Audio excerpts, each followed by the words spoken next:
नमस्कार, आदाब, सत श्री अकाल। दोस्तों, स्वागत है आप सबका मेरे YouTube चैनल स्वप्निल जंक्शन पर। और मैं आशा करता हूं कि आप सभी स्वस्थ और सुरक्षित होंगे। दोस्तों, भारत और न्यूजीलैंड के बीच खेली जा रही है 2 टेस्ट मैचेस की श्रृंखला। और ये जो टेस्ट मैचेस की श्रृंखला है, दरअसल ये हिस्सा है वर्ल्ड टेस्ट चैंपियनशिप की दूसरी साइकिल का, जो कि 2021 से लेकर 2023 के बीच खेली जा रही है। आप सभी जानते हैं कि भारतीय टीम अपनी पहली सीरीज जो इस दूसरी साइकिल के तहत खेली जानी थी, उसे इंग्लैंड में खेलकर आ चुकी है और उसे जीत भी चुकी है। लिहाजा भारतीय टीम का कॉन्फिडेंस टेस्ट फॉर्मेट में बड़ा ही हाई था। लेकिन उसके बाद कुछ ऐसी घटनाएं हुई, आईपीएल हो या फिर मुख्य रूप से, क्योंकि आईपीएल में तो आप जानते हैं कि यही सारे खिलाड़ी अपनी अपनी फ्रेंचाइजीज की तरफ से खेलते हैं, वो ज्यादा मैटर नहीं करता। लेकिन जब वर्ल्ड T20 का जो वर्ल्ड कप हुआ, उसमें जो भारत का आप कह सकते हैं प्रदर्शन रहा, वो बड़ा ही निराशाजनक रहा। और इसके बाद कहीं ना कहीं ये प्रशंसकों का रुझान भी कम हो रहा था और कहीं ना कहीं हमें उस जोश की आवश्यकता थी, हमें उस परफॉर्मेंस की आवश्यकता थी जो कि भारतीय टीम दे। और भारतीय टीम ने T20I जब सीरीज खेली गई न्यूजीलैंड और भारत के बीच, तो उसमें भारतीय टीम ने क्लीन स्वीप किया, व्हाइट वॉश किया न्यूजीलैंड का, और एक प्रकार से अपने फैंस के जो घाव लगे थे, जो चोट लगी थी, उस पर मरहम भी लगाया। लेकिन फिर इसके बाद वो कहते हैं ना कि जिस प्रकार से पुराने गीत ही असली गीत होते हैं, उसी प्रकार से क्रिकेट का असली प्रारूप, क्रिकेट का असली रोमांच, क्रिकेट की आत्मा दरअसल टेस्ट क्रिकेट ही है। सब कुछ टेस्ट क्रिकेट में मिलता है। और ऐसे ही नहीं, टेस्ट क्रिकेट को बेस्ट क्रिकेट कहा जाता है, यानी टेस्ट इज बेस्ट ऐसे ही नहीं कहा जाता है। कुछ ना कुछ कारण होगा, और वो कारण यह है कि जिस खिलाड़ी में टेम्परामेंट होगा, जिस खिलाड़ी में दरअसल स्किल होगी, जिस खिलाड़ी के पास अपने प्लान्स को, अपने आइडियाज को एग्जीक्यूट करने की सलाहियत होगी, जिस खिलाड़ी के भीतर सरवाइव करने की, धैर्य रखने की हिम्मत होगी और क्षमता होगी, वही खिलाड़ी, वही टीम दरअसल इस एक टेस्ट मैच को जीतेगी। क्योंकि ये टेस्ट मैच एक दिन की बात नहीं होती है, चंद घंटों की बात नहीं होती। ये टेस्ट मैच पूरे 5 दिन खेला जाता है। और अगर प्रत्येक दिन 90 ओवर डाले जाते हैं, तो 5 दिन में 450 ओवर्स का ये खेल होता है, अगर कंप्लीट टेस्ट मैच हो। और आप सोचिए कि सारी जो मेहनत होती है, सारा जो डेडिकेशन होता है, तमाम चीजें आपको उन 5 दिन में झोंकनी होती है, तब जाके आप एक टेस्ट मैच को जीतते हैं, या फिर आप एक टेस्ट मैच को ड्रॉ कराते हैं। और टेस्ट मैच को ड्रॉ कराना भी कोई आसान बात नहीं होती। और विशेष तौर पर अगर आप भारत में खेल रहे हैं, तो भारत के धरती पर और भारतीय टीम के सामने अगर आप खेल रहे हैं, तो यहां पर तो ड्रॉ कराना बड़ा मुश्किल होता है। और आंकड़े भी ये बताते हैं कि 2017 में 3 टेस्ट मैचेस ड्रॉ हुए थे, लेकिन उसके बाद से ये पहली बार हुआ है 2021 में, कल, कि पहली बार भारत की सरजमी पर, हमारे देश में कोई टेस्ट मैच खेला गया हो, इंटरनेशनल टेस्ट मैच खेला गया हो 2 टीम्स के बीच, और वो ड्रॉ हो गया हो। जी हां, न्यूजीलैंड और भारत के बीच जो कानपुर के ग्रीन पार्क मैदान में ये टेस्ट मैच खेला गया, पहला टेस्ट मैच, ये दरअसल हो गया ड्रॉ। न्यूजीलैंड वही टीम है दोस्तों जिसने हमें वर्ल्ड टेस्ट चैंपियनशिप की पहली साइकिल में हराया था, बुरी तरीके से परास्त किया था, शिकस्त दी थी। और पहली बार वो इनॉग्रल इस टेस्ट चैंपियनशिप के विजेता बने थे, तब वहां पर हमारा दिल टूटा था। फिर इसके बाद T20 वर्ल्ड कप हुआ, तो हमने तो पहले पाकिस्तान से हम हार गए। उसके बाद जो एक चांस था कि हम न्यूजीलैंड को अगर हरा दे तो हम भी सेमीफाइनल्स में पहुंच सकते हैं, लेकिन न्यूजीलैंड ने हमें वहां हरा दिया। तो न्यूजीलैंड ने 1 साल के भीतर हमें 2 बड़े घाव दिए। अब एक प्रकार से आप कह सकते हैं कि वापसी का समय था, अब था जवाब देने का समय। तो लिहाजा न्यूजीलैंड की टीम जब भारत आई, तो भारतीय टीम ने अच्छा T20 क्रिकेट खेला। लेकिन अब उसके बाद ये 2 टेस्ट मैचेस की श्रृंखला खेली जा रही है और पहला टेस्ट मैच हो गया है ड्रॉ। कुछ बेसिक जानकारियां देना चाहूंगा, फिर इस पूरे मैच का एनालिसिस करेंगे और फिर रिव्यू करूंगा, मैं आपके सामने विश्लेषण करूंगा। तो सबसे पहले मैं आपको बताना चाहूंगा कि इस मैच में दरअसल भारतीय टीम की कप्तानी कर रहे थे अजिंक्य रहाणे, और न्यूजीलैंड की कप्तानी कर रहे थे केन विलियमसन। जैसा कि आप जानते हैं कि विराट कोहली, जो कि भारत के नियमित कप्तान है, T20I क्रिकेट में तो अब नहीं रहे, लेकिन ODIs और टेस्ट क्रिकेट में वो नियमित कप्तान है। लेकिन उन्होंने T20I सीरीज से भी और साथ ही साथ पहले टेस्ट मैच से आराम लिया था, लेकिन वो मुंबई में होने वाले दूसरे टेस्ट मैच में जुड़ेंगे और टीम की कप्तानी भी करेंगे। तो लिहाजा इस मैच में कप्तानी कर रहे थे अजिंक्य रहाणे, और अजिंक्य रहाणे ने टॉस जीतकर पहले बल्लेबाजी करने का फैसला भी लिया। टीम आपके साथ पहले शेयर करना चाहूंगा। भारतीय टीम की अगर मैं बात करूं, तो शुभमन गिल, मयंक अग्रवाल 2 ओपनर्स थे, क्योंकि रोहित शर्मा और KL राहुल दोनों ही इस मैच में या इस सीरीज में उपलब्ध नहीं है। चेतेश्वर पुजारा, अजिंक्य रहाणे कप्तान, श्रेयस अय्यर ने इस मैच में पदार्पण किया, डेब्यू किया उन्होंने। इसके अलावा रिद्धिमान साहा की वापसी हुई क्योंकि यहां पर ऋषभ पंत नहीं है। रविंद्र जडेजा की वापसी हुई, इनफैक्ट वो तो खेलते ही आए हैं। और अक्षर पटेल, इसके अलावा रविचंद्रन अश्विन, ईशांत शर्मा और उमेश यादव। तो नहीं आपको दिखेंगे जसप्रीत बुमराह, ना ही आपको दिखे इसमें मोहम्मद सिराज और ना ही आपको दिखे मोहम्मद शमी। तो ये थी भारत की टीम। अगर मैं न्यूजीलैंड की प्लेइंग 11 की बात करूं तो इनमें Tom Latham, Will Young, Kane Williamson कप्तान, रॉस टेलर की वापसी हुई, Henry Nicholls, Tom Blundell, Rachin Ravindra ने डेब्यू किया, Kyle Jamieson, Tim Southee, Ajaz Patel और विलियम समरविल। तो इसमें ना तो आपको ट्रेंट बोल्ट दिखेंगे और ना ही आपको इसमें दिखे दरअसल बीजे वॉटलिंग, जिन्होंने संन्यास ले लिया था। तो ये टीम भी थी न्यूजीलैंड की और इससे पहले मैंने आपको भारतीय टीम बता दी। तो अब ये मुकाबला खेला गया कानपुर के मैदान पर और प्लेइंग 11 मैंने आपको बताई दी है। तो मैच शुरू होता है और भारतीय टीम टॉस जीतकर पहले बल्लेबाजी करती है। भारतीय टीम अपनी पहली पारी में बनाती है 345 का स्कोर। 345 के स्कोर पर ये कंप्लीट आउट हो जाते हैं। इसमें अगर मैं बात करूं तो भारतीय टीम 111 ओवर खेलती है, 111.1 ओवर। मयंक अग्रवाल और शुभमन गिल शुरुआत करते हैं पारी की और भारत का जल्दी ही विकेट गिर जाता है, पहला मयंक के रूप में 21 रन पर। लेकिन फिर इसके बाद मयंक अग्रवाल जो कि 13 रन बनाते हैं वो आउट हो जाते हैं। काइल जेमिसन उन्हें आउट करते हैं। शुभमन गिल 52 रन वो बनाते हैं, शानदार अर्धशतक वो लगाते हैं। चेतेश्वर पुजारा अच्छे लग रहे थे लेकिन वो भी आउट हो जाते हैं 26 के स्कोर पर। रहाणे बोल्ड हो जाते हैं 35 के स्कोर पर, वो भी अच्छा स्टार्ट उनको मिला था। फिर आती है बारी श्रेयस अय्यर की। श्रेयस अय्यर लगाते हैं शतक और 105 रन वो बनाते हैं और 16वें ऐसे खिलाड़ी बनते हैं भारत के जो कि अपने डेब्यू टेस्ट मैच में शतक लगाते हैं। इसके अलावा रविंद्र जडेजा भी 50 रन की पार्टनरशिप करते, 50 रन की पारी खेलते हैं इनफैक्ट। और भारत अपने पहले दिन करीब 250 रन बना लेता है और सिर्फ भारत के गिरते हैं 4 विकेट और नाबाद होते हैं श्रेयस अय्यर और रविंद्र जडेजा, जो कि अगले दिन जाकर रविंद्र जडेजा तो अपने स्कोर में एक भी रन नहीं जोड़ पाते हैं अपने निजी स्कोर में, लेकिन श्रेयस अय्यर अपने 75 के स्कोर को लेके जाते हैं 105 पर। रिद्धिमान साहा 1 के स्कोर पर आउट हो जाते हैं, सफल नहीं हो पाए वो इस पारी में, लेकिन रविचंद्रन अश्विन ने महत्वपूर्ण 38 रन की पारी खेली। अक्षर पटेल इस पहली पारी में नहीं सफल हो पाते हैं और वो 3 रन के स्कोर पर आउट हो जाते हैं। उमेश यादव नॉट आउट रहते हैं 10 के स्कोर पर और ईशांत शर्मा 0 के स्कोर पर आउट हो जाते हैं। तो भारत बनाता है 345। बॉलिंग की अगर मैं बात करूं न्यूजीलैंड की तो 27.4 ओवरों में सिर्फ 69 रन देकर 5 विकेट हासिल किए टिम साउदी ने। काइल जेमिसन ने 23.2 ओवर डाले और इसमें 91 रन मात्र दिए और 3 विकेट उन्होंने झटके। यानी भारत की सरजमी पर आप देखिए कि पेसर्स ने करीब करीब आप ये मानकर चलिए कि 51 ओवर डाले और दोनों ने मिलकर भारत की पहली पारी के 8 विकेट झटके। एजाज पटेल ने 29 ओवर डाले जो कि सर्वाधिक था पहली पारी में न्यूजीलैंड की तरफ से, उन्होंने भी 2 विकेट झटके। लेकिन भारत के टॉप ऑर्डर को जो जिस प्रकार से चोट पहुंचाई गई और जिस प्रकार से धाराशायी किया वो किया इनके फास्ट बॉलर्स ने, साउदी और काइल जेमिसन ने। समरविल कोई भी विकेट नहीं ले सके, हालांकि किफायती रहे, और रचिन रविंद्र वो भी कोई विकेट नहीं ले सके, मात्र 7 ओवर उन्होंने डाले थे। तो भारत का स्कोर 345। इसके बाद बारी आती है न्यूजीलैंड की, तो न्यूजीलैंड आउट हो जाता है 296 के स्कोर पर। 296, 10 विकेट के नुकसान पर न्यूजीलैंड की टीम बनाती है अपनी पहली पारी में। भारत को सीधे तौर पर मिलती है 49 रन की लीड। इसमें टॉम लेथम, इनकी विशेष तौर पर मैं बधाई और तारीफ करना चाहूंगा क्योंकि इन्होंने 95 रन का स्कोर बनाया और इसके लिए इन्होंने 282 गेंदें खेली हैं। विल यंग, इन्होंने 89 का स्कोर बनाया और इन्होंने 214 गेंदें खेली। यानी आप देखिए कि 282 और 214, करीब 500 गेंदें तो दोनों ओपनर्स ही खेल गए। तो ऐसे में इसका फायदा अंत में जाकर इनको मिला, वो मैं आपको बताऊंगा किस प्रकार से मिला।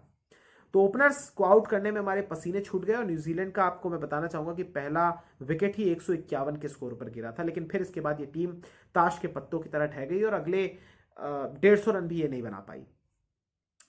केन विलियमसन कप्तान 18 के स्कोर पर आउट हो गए। रॉस टेलर 11 के स्कोर पर आउट हो गए। हेनरी निकल्स 2 के स्कोर पर आउट हो गए। टॉम ब्लंडल 13 के स्कोर पर आउट हो गए। रचिन रविंद्र भी 13 के स्कोर पर आउट हो गए। काइल जेमिसन 23 रन के स्कोर पर आउट हुए। साउदी 5, समरविल 6 और एजाज पटेल 5 के स्कोर पर आउट हो गए। भारतीय गेंदबाजों की अगर मैं बात करूं तो ईशांत शर्मा कोई भी विकेट नहीं ले सके। ईशांत शर्मा का यह टेस्ट मैच बड़ा ही साधारण रहा। और उमेश यादव, हालांकि उन्होंने बड़ा ही महत्वपूर्ण विकेट लिया था केन विलियमसन का, लेकिन वो भी इस पारी में सिर्फ एक विकेट ही झटक सके। रविचंद्रन अश्विन 42 ओवर, यानी दोनों आप कह सकते हैं कि इस पूरी पहली पारी चाहे भारत की हो चाहे न्यूजीलैंड की हो, उसमें सबसे ज्यादा अगर किसी ने गेंदबाजी करी है तो वो है रविचंद्रन अश्विन। इन्होंने 42 ओवर डाले हैं, एक पारी में 42 ओवर। सोचिए, और अभी दूसरी पारी का मैं स्टैट आपके साथ अभी साझा करूंगा। 42 ओवर में इन्होंने 3 विकेट लिए, 82 रन दिए थे।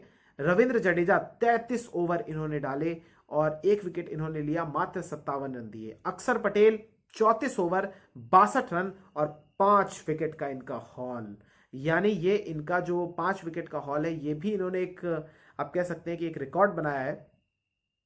और रिकॉर्ड दरअसल ये है अक्षर पटेल का कि इन्होंने अभी तक खेले हैं 5 टेस्ट मैचेस, और इन 5 टेस्ट मैचेस में इनके 5 दफा दरअसल हो चुके हैं 5 विकेट का हॉल। तो अक्षर पटेल के नाम ये बड़ी महत्वपूर्ण और बहुत ही अच्छी एक उपलब्धि है। तो लेकिन आप एक चीज देखिए कि भारत ने पहली पारी में खेले 111.1 ओवर, जबकि इसकी तुलना में न्यूजीलैंड ने कम स्कोर बनाया, 49 रन कम बनाए। फिर भी न्यूजीलैंड ने भारत की तुलना में करीब 30 ओवर ज्यादा खेले और 142.3 ओवर खेले, और इसका फायदा इनको आगे हुआ। फिर इसके बाद जब 49 रन की लीड आ गई भारत के पास, तो भारत के ऊपर अब यह था कि भारत एक स्कोर बनाए, कम से कम 270-280 बनाए, ताकि न्यूजीलैंड के सामने वो जीत का दरवाजा बंद हो जाए और भारत के चांसेस भी जीत को लेकर बढ़े, ब्राइट हो। लेकिन ऐसा हो नहीं सका, काफी हद तक हम क्लोज आ गए थे लेकिन ऐसा हो नहीं सका। लेकिन चलिए पहले भारत की बात करते हैं। भारत ने बनाए 234 रन, 7 विकेट के नुकसान पर अपनी पारी को घोषित कर दिया। यहां पर इन्होंने खेले 81 ओवर। मयंक अग्रवाल इस पारी में भी असफल रहे और मात्र 17 रन बना सके। शुभमन गिल, शानदार एक गेंद थी जिसने बोल्ड किया उन्हें। काइल जेमिसन की 1 के स्कोर पर आउट हो गए। चेतेश्वर पुजारा 22 रन के स्कोर पर आउट हो गए। फिर से वही बात कि चेतेश्वर पुजारा 20-30 रन की इनिंग्स जरूर खेल रहे हैं, स्टार्ट उनको मिल रहा है लेकिन उसको तब्दील नहीं कर पा रहे हैं। अजिंक्य रहाणे इस पारी में भी असफल रहे, 4 के स्कोर पर आउट हो गए। श्रेयस अय्यर जो मैन ऑफ द मैच भी रहे, श्रेयस अय्यर ने इस पारी में 65 रन बना रहा। आप ये मानकर चलिए कि अगर ये 65 रन नहीं होते तो भारत शायद इस टेस्ट मैच को हार भी गया होता। तो 65 रन उन्होंने बनाए। रविंद्र जडेजा इस पारी में कुछ नहीं कर सके, 0 के स्कोर पर आउट हो गए। रविचंद्रन अश्विन ने एक बार फिर से अच्छा कैमियो खेला, अच्छा कंट्रीब्यूशन किया, 32 रन उन्होंने बनाए। रिद्धिमान साहा जो कि चोटिल भी हुए और उनकी जगह केएस भरत ने विकेट कीपिंग भी की, लेकिन रिद्धिमान साहा आए और उन्होंने बल्लेबाजी की और अपनी पहली पारी की नाकामी को भुलाते हुए इस पारी में उन्होंने 61 रन बनाए, और जो आप कह सकते हैं कि मैच सेविंग नहीं बल्कि मैच विनिंग भी साबित हो सकते थे। पर बहुत ही बेहतरीन इन्होंने 61 रन बनाए और न्यूजीलैंड के सामने एक स्कोर ऐसा बन गया जो कि उनके लिए चेज करना मुश्किल हो गया। इसके अलावा अक्षर पटेल ने भी पहली पारी की नाकामी को भुलाते हुए इस पारी में 28 रन बनाए, और साहा और अक्षर के बीच जो पार्टनरशिप हुई वो नाबाद हुई। और दोनों के बीच में आपको बताता हूं कि करीब आप ये मानकर चलिए कि 70-80 रन की पार्टनरशिप हुई दोनों के बीच, और इस पार्टनरशिप ने बड़ी महत्वपूर्ण भूमिका अदा की। इसके साथ ही भारत का स्कोर हो गया 234 का, और जो लक्ष्य भारत ने दिया था वो दिया था 285 का। तो 285 का जो लक्ष्य था वो चेस करना था न्यूजीलैंड की टीम को, जिसके सामने अगर मैं बात करूं इस स्कोर के सामने, तो न्यूजीलैंड की टीम ने 165 के स्कोर पर 9 विकेट खो दिए और 98 ओवर उन्होंने खेले हैं। यहां पर आप एक चीज गौर कीजिए कि भारत का स्कोर यहां पर 234 था और उन्होंने सिर्फ 81 ओवर खेले, हालांकि टेस्ट मैच के हिसाब से सिर्फ ही है। लेकिन न्यूजीलैंड को अगर आप देखें तो इन्होंने 98 ओवर खेले और मात्र 165 रन बनाए, यानी इनका रन रेट 2 का भी नहीं था प्रति ओवर। तो आप देखिए ये चीज इनको बचा गई, इसीलिए सर्वाइव कर गए। इन्होंने एक फाइटिंग स्पिरिट दिखाया और भारतीय बोलिंग अटैक जो कि ज्यादा गुणवत्ता जिसमें थी, ज्यादा स्किलफुल था, उनके सामने इन्होंने सर्वाइव किया। तो देखिए यहाँ पर टॉम लैथम एक बार फिर से इनकी सराहना बनती है, क्योंकि पहली पारी में जहां इन्होंने 282 गेंदें खेली थी, इस पारी में इन्होंने 146 गेंदें खेली थी और उसमें बनाए थे 52 रन। तो दोनों पारियों में अर्धशतक इन्होंने भी लगाया। विल यंग की अगर मैं बात करूं तो इन्होंने इस बार आउट हो गए, हालांकि विल यंग के साथ एक विवाद भी हो गया या कंट्रोवर्सी भी आप कह सकते हैं हो गई कि वो आउट नहीं थे पहली बात तो, और ऊपर से वो जब रिव्यू लेने गए तो वो टाइमर समाप्त हो गया था, लिहाजा वो गए और वो आउट नहीं थे। लेकिन चलिए अब उनको समय पर लेना चाहिए था, 15 सेकंड का ही टाइम होता है, तो टाइमर की जो अवधि थी वो समाप्त हो गई थी, लिहाजा ये रिव्यू नहीं कर सके, तो 2 के स्कोर पर आउट हो गए। और फिर आए नाइट वॉचमैन समरविल, और इनको आउट करने में हमारे पसीने छूट गए दोस्तों। 5वें दिन यानी कल के दिन लंच के बाद इनका विकेट मिल सका, यानी नाइट वॉचमैन पहला पूरा सेशन खेल गया अलॉन्ग विथ टॉम लेथम। इन्होंने 36 रन बनाए और गेंदे आप देखिए 110, ऐसा लग रहा है कोई 1 डाउन बैट्समैन है, लेकिन ये आप देखिए कि ये नाइट वॉचमैन है, फिर भी इन्होंने 110 गेंदें खेली। केन विलियमसन 24 के स्कोर पर आउट हुए, लेकिन महत्वपूर्ण ये रहा कि इन्होंने भी 112 गेंदें खेली।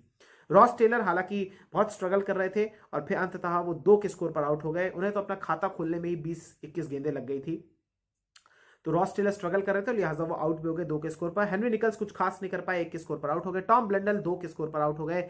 रचिन रविंद्र की तारीफ करनी पड़ेगी, क्योंकि ये वो शख्स हैं अलॉन्ग विथ एजाज पटेल जिन्होंने मैच को बचाया। रचिन रविंद्र की स्पेशली तारीफ इसलिए करूंगा क्योंकि ये भारतवंशी और ये भारतीय मूल के ही हैं, और इन्होंने भारत को हराने में एक बड़ी महत्वपूर्ण भूमिका इस दृष्टिकोण से निभाई कि दरअसल इन्होंने 91 गेंदें खेली और मात्र 18 रन बनाए नाबाद। काइल जेमिसन 5 के स्कोर पर आउट हो गए, 30 गेंदें इन्होंने खेली। सऊदी कुछ खास नहीं कर पाए, 4 के स्कोर पर आउट। एजाज पटेल 2 रन नाबाद और 23 गेंदें इन्होंने खेली। और एजाज पटेल ही वो बल्लेबाज है जो कि आखिरी ओवर में रविंद्र जडेजा के सामने थे। दरकार थी 1 विकेट की, बोले थी, गेंद थी 6 और एजाज पटेल ने मेडन ओवर निकाल दिया और भारत के मुट्ठी से उस मैच को छीन कह लिया, बल्कि आप कह सकते हैं कि ड्रॉ करवा दिया। तो जिस मुकाबले में भारत को 12 अंक मिलने वाले थे, उस मुकाबले में भारत को मिले 4 अंक, और उसमें 4 अंक न्यूजीलैंड भी ले गया, जिसको शायद 0 अंक मिलते। बहरहाल बॉलिंग की अगर मैं बात करूं तो रविचंद्रन अश्विन 30 ओवर यहां पर भी डाले, तो रविचंद्रन अश्विन आप देखिए कि 70 से ज्यादा ओवर्स डाले इस टेस्ट मैच में। बाप रे, उनकी उंगली की तारीफ और उनकी हिम्मत और उनकी जो आप कह सकते हैं स्टैमिना, उनकी फिटनेस की तारीफ करनी पड़ेगी, क्योंकि इन्होंने 30 ओवर इस बार डाले, 3 विकेट उन्होंने लिए। अक्षर पटेल इस पारी में हालांकि ज्यादा प्रभावी नहीं रह सके, लेकिन 21 ओवर उन्होंने डाले, लेकिन किफायती रहे बहुत ज्यादा। उमेश यादव 12 ओवर उन्होंने डाले, 1 विकेट उन्होंने भी लिया। ईशांत शर्मा 7 ओवर मात्र उन्होंने डाले और कोई भी विकेट वो नहीं चटक सके, जैसा कि पहली पारी में हुआ था। लेकिन रविंद्र जडेजा रहे इस पारी के हीरो, इन्होंने झटके 28 ओवर में 4 विकेट। तो इसी के साथ ये टेस्ट मैच हो गया ड्रॉ। और हालांकि इस टेस्ट मैच में बहुत सारी कंट्रोवर्सीज हुई, जिसमें अश्विन की कंट्रोवर्सी रही। कंट्रोवर्सी तो नहीं, बल्कि अश्विन अपने आप में कॉन्फिडेंट थे और वो कहते रहे, क्योंकि क्या हो रहा था कि वो अंपायर के सामने आ जा रहे थे जब वो बॉल डालते थे, तो उसके बाद वो फॉलोअप जब होता है एक व्यक्ति का, जब वो गेंद फेंक देता है तो उसके बाद वो दूसरी साइड चला जाता है अमूमन, लेकिन वो अंपायर के सामने आ जा रहे थे, यानी नॉन स्ट्राइकर के दिशा में आ जा रहे थे। तो फिर इस पर अंपायर जो थे उन्होंने भी जिक्र किया, उन्होंने भी एक आप कह सकते हैं कि आपत्ति जताई। तो इस पर उन्होंने स्टंप माइक में सुनाई दे रहा था कि दरअसल उन्होंने कहा कि मैं रूल्स जानता हूं और मैंने मैच रेफरी से बात भी की है, मैंने कोई भी रूल ब्रेक नहीं किया है। तो फिर ये सारी कंट्रोवर्सी भी हुई, और साथ ही साथ इस मैच में जो अंपायर थे नितिन मेनन और वीरेंद्र शर्मा, इनकी जो अंपायरिंग है वो बिल्कुल ही निम्न स्तर की रही और बिल्कुल ही साधारण रही। और कई सारे ऐसे लम्हे आए, कई सारे ऐसे डिसीजंस आए जो कि पलटे गए, जो कि इनके द्वारा दिए गए। फिर डीआरएस लिया गया, चाहे भारतीय टीम हो चाहे न्यूजीलैंड के बल्लेबाज हो, और फिर उसके बाद उस निर्णय को ऐसा बहुत बार हुआ कि उसको बदला गया। तो अंपायरिंग को इंप्रूव करने की आवश्यकता है। आईसीसी को भी ये ध्यान में देना चाहिए कि भाई जो अगर आप टीमों को ट्रैवल करा दे रहे हैं, तो फिर आप जो एलीट पैनल के अंपायर्स हैं उनको आप ट्रैवल करने से क्यों रोक रहे हैं? आप रिव्यू एक घटा दीजिए और अंपायर्स आप तटस्थ कर दीजिए, तो ये बेहतर हो जाएगा। क्वालिटी होनी चाहिए, और इन दोनों अंपायर्स ने, मुझे दुख के साथ कहना पड़ रहा है कि इन्होंने अंपायरिंग अच्छी नहीं की है, बिलो स्टैंडर्ड्स की है। तो बहरहाल ये मैच था और इसका एनालिसिस ये था कि दोस्तों भारतीय टीम ये मैच हार गई है। आप ये कह सकते हैं कि भारतीय टीम को शायद 285 रन नहीं देने चाहिए थे, शायद 250 में, शायद 260 में भी बात हो जाती, लेकिन फिर वही बात है कि इफ एंड बट्स का ये गेम नहीं होता है। उस समय शायद भारतीय टीम को जो लगा अच्छा वो उन्होंने किया, और अब हमें मैच के निर्णय के बाद ये लग रहा है कि दरअसल काश हम अगर 10 ओवर पहले डिक्लेयर करते थे तो शायद हमें 10 ओवर का एक मार्जिन मिल जाता। लेकिन क्रेडिट गोज टू न्यूजीलैंड, क्योंकि उन्होंने जो ज्यादा ओवर्स खेले भारतीय टीम से, भले ही उन्होंने स्कोर कम बनाया, लेकिन उनके वो जो ज्यादा एक्स्ट्रा अतिरिक्त ओवर्स थे वो अंततः काम आए कि हमारे पास वो 5 ओवर भी नहीं थे कि भाई हम रचिन रविंद्र या फिर एजाज पटेल को आउट कर सके। तो गुड, न्यूजीलैंड की टीम ने अच्छा सर्वाइव किया, अच्छे लड़े वो, लेकिन भारतीय गेंदबाजों की बड़ी तारीफ करनी होगी। लेकिन साथ ही साथ चिंता की बात यह भी है कि भारतीय टॉप ऑर्डर जो है वो बिल्कुल ही नेस्तनाबूद हो गया। अगर हम बात करें दोनों पारियों में ही। तो पहली पारी में एक अपवाद रहा, अगर हम टॉप ऑर्डर की बात करें सिर्फ 3 या 4 बल्लेबाजों की, तो उसमें शुभमन गिल ने अर्धशतक लगाया था। फिर इसके बाद श्रेयस अय्यर नहीं होते तो शायद ये पारी इतना भी नहीं बन पाती। फिर इसके बाद आप देखिए कि दूसरी पारी में भी अगर श्रेयस अय्यर नहीं होते तो शायद ये स्कोर भी नहीं बन पाता। तो श्रेयस अय्यर ने अच्छी पारी संभाली, हालांकि वो 5वें नंबर पर आए थे, और लेकिन टॉप ऑर्डर धराशायी हो गया, जो कि ये दुखद है। पुजारा और रहाणे लगातार फ्लॉप भी हो रहे हैं अलॉन्ग विद मयंक अग्रवाल। लेकिन भारत के गेंदबाजों ने अच्छा परफॉर्मेंस किया। हालांकि मैं सीमर्स के परफॉर्मेंस से बहुत ज़्यादा निराश हुआ हूं, क्योंकि दोनों के पास अच्छा एक्सपीरियंस भी था। और अगर आप तुलना करें न्यूजीलैंड के स्पिनर्स सीमर्स से, उनके फास्ट बॉलर से, तो हमारे फास्ट बॉलर्स भी कोई कमतर नहीं थे, बल्कि उनसे ज़्यादा अनुभवी थे। लेकिन फिर भी उनका प्रदर्शन आप देखिए और हमारा प्रदर्शन देखिए, और इसके उलट आप देखो कि हमारे पास जो स्पिनर्स थे उनका प्रदर्शन देखिए, और उधर से जो स्पिनर्स थे उनका प्रदर्शन देखिए। हमारे स्पिनर्स ने 19 विकेट जो न्यूजीलैंड के झटके हैं, उसमें से 17 विकेट हमारे स्पिनर्स ने झटके हैं, और जो 2 विकेट गिरे एक एक दोनों पारियों में उमेश यादव ने लिया।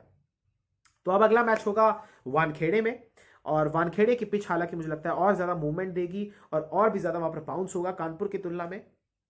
सो अब 3 से 7 तारीख के बीच वो मैच खेला जाएगा, और फिर इसके बाद भारतीय टीम देखते हैं कि दक्षिण अफ्रीका के दौरे पर जाती है या नहीं, और देखते हैं कि न्यूजीलैंड की टीम से ये सीरीज हम जीतते हैं कि नहीं। तो बहरहाल इस मैच में हालांकि एक चीज और हुई जो कि अश्विन के दृष्टिकोण से हुई। अश्विन भारत के टेस्ट क्रिकेट में तीसरे सबसे सफल गेंदबाज अब बन चुके हैं। अब उनसे ऊपर मात्र कपिल देव हैं और अनिल कुंबले हैं। तो अश्विन इस समय के मॉडर्न डे ग्रेट हैं, मॉडर्न डे ग्रेट स्पिनर है, उनको बधाई।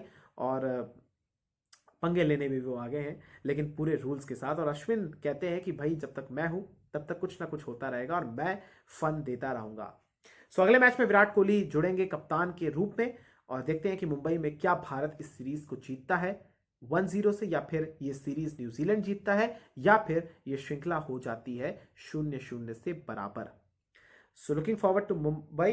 एंड नाउ स्वप्निल वर्मा अब आपसे इजाजत चाहेगा, मैं आपसे इजाजत चाहूंगा। बहुत बहुत शुक्रिया, बहुत बहुत धन्यवाद दोस्तों, अपना ख्याल रखिए, नमस्कार, जय हिंद।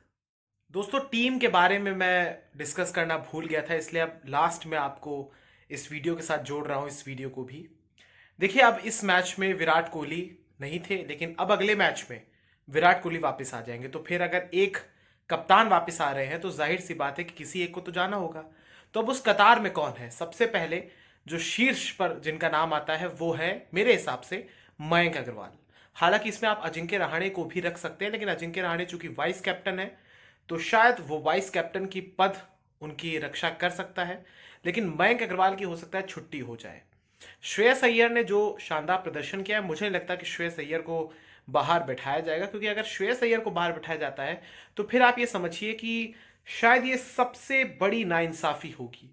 तो मुझे या तो ये लगता है कि आप के.एस. भरत को अगर आप खिलाएंगे, क्योंकि रिद्धिमान साहा आप जानते हैं कि इंजर्ड हो चुके हैं, तो के.एस. भरत भी मुझे लगता है खेलेंगे, और मयंक अग्रवाल मुझे लगता है जाएंगे बाहर। हो सकता है कि ये लोग के.एस. भरत से ओपनिंग करा दें और अजिंक्य रहाणे का स्थान बरकरार रहे। तो मुझे ये लगता है, बाकी देखते हैं क्या होता है। और मैं ये भी चाहूंगा कि नेक्स्ट मैच में ईशांत शर्मा को बाहर बैठाया जाए और मोहम्मद सिराज को खिलाया जाए। दैट्स इट, बाकी तो टीम ठीक है। और उम्मीद यही करते हैं कि न्यूजीलैंड ने जो एक यहाँ पर ही उनके लिए जीत ही है, क्योंकि उन्होंने ड्रॉ करा दिया।